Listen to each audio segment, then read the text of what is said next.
Hello and welcome to the third edition of the Walkie-Talkies. As you may notice from the environment and the light, I recorded this right after the previous Walkie-Talkie. It was a lovely afternoon. I was in the roll, so I thought let's keep rolling, let's keep doing this and see where we end for today. And I was talking about the way my work was, as a visual artist, was kind of infused with ideas and concepts that are informing my work right now with the Biosphere Project. Specifically systems theory and philosophy of science, science at large, astrophysics, quantum physics, biology, and perception. Specifically the way we perceive the world through maps, through our concepts of the world, and how that is being firmly ingrained into kids at school already, and then into adulthood begins to define our perception of the world, and how the map becomes in a way more important than the terrain. And I think it's really hard to be aware of how that is happening because we're so ingrained into it. It will take some effort to begin noticing how our maps influence our perception. But then what does this have to do with the Biosphere Project? Well, it became clearer to me that a lot of the problems we are faced with as a species on this planet, in this biosphere, have to do with our perception both of ourselves and of the world. And the problems of perception have to do with our maps to a large extent, and with our concepts and the way we define things. And as I said in my previous walkie-talkie, our maps often limit our perception to a great extent rather than make it more clear. So I was beginning to see in my research as a visual artist, in my work, that the other thing I had always been so concerned with, namely ecology and the various crises we are faced with in our biosphere, climate crisis, biodiversity, loss of topsoil, acidification of the oceans, dying of coral reefs, dead zones in the oceans. There's like so much happening, and all of those have to do with systems, really. And it's hard to take all of these things separate. Like, you can't really separate the climate crisis from all the other crises, and you can't really separate that crisis from the systems we have created, and you can't really separate the systems from our concepts and from the map we have projected onto the world. So that's when I started thinking, well, okay, here I am as an artist, and I'm working around all these topics concerning our view of the world, our systems, our perception, our metaphysical views of the universe, of life, of ourselves, of what we are, of what the world is, what we are doing here. And then it began to seem to me that in painting it would always remain too cryptical. Like,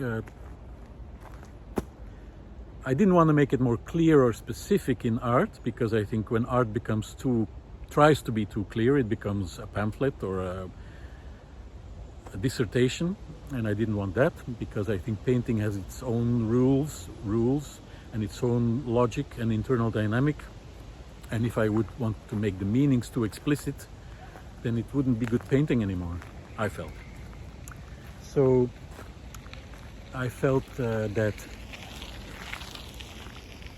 I was unable to articulate the concepts I was working on in relation to the ecological crisis and the meta-crisis in a way that would be intelligible through art. And I had the feeling that that's what I wanted to do it in a way that people would understand what I was talking about. Because to my feeling there is an urgency to the matter. There is time is pressing. we're in trouble, the biosphere is in trouble, something needs to happen, we all need to start acting in one way or another. We don't have to panic, that's not a good idea. We don't have to start frantically running around trying to fix things, because we'll just create more problems. I think what humanity needs to do is to stay calm and focus, but in a great awareness of the trouble we're in, becoming more aware of where we are and what we can do and what we need to do. So I think also that everybody can play a part in this process, and I began to feel that it was my part to try to convey the ideas that I was coming across in my work as a visual artist in a non-artistic way. Like non-artistic, I mean, A Biosphere Project is not an art project.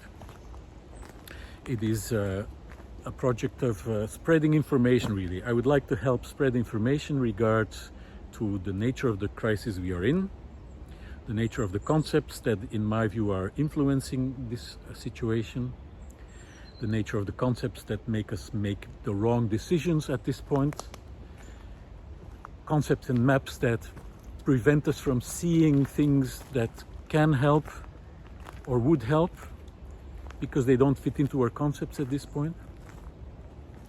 And that's one of the reasons why I thought at a certain point, okay, I will stop making art for art's sake, and I will try to begin to convey these ideas in other ways, with the added intention to convey a sense of agency to people, because I think it's important that we all begin to feel again that everybody can play a part in this, that we're all people. There is no human who cannot make a difference on this planet. Every human is a treasure, has a unique gift for the world, and is needed for the world. Like, we're all needed, we're all called to, and what we can do will be different for every person individually. There's like no course of action that fits everyone, and I would be the last to say that everybody needs to become an activist and climb onto some barricades and wave flags. I think there is an infinite variety of things that we can do. But this was what I felt I could start doing. And I felt that I was needed more in that domain rather than continuing to make art or paintings, which I really loved to do at the time. It's not that I was tired of it or disillusioned, or I was really coming into a new phase in my work. I loved it, really, actually. I loved the way it was going. I was in a flow. I was excited about the new projects I was starting in my visual artwork, in my studio. I had the privilege of having a wonderful painting studio for many, many years, something I'm very grateful for. And so this decision was not easy at all, but I'm happy that I made that decision at this point still. And because it seems like a logical continuation of what I was doing before, dealing with issues of philosophy, metaphysics, systems theory, philosophy of science, and ecology, and how those two sort of fused in my mind as a single topic.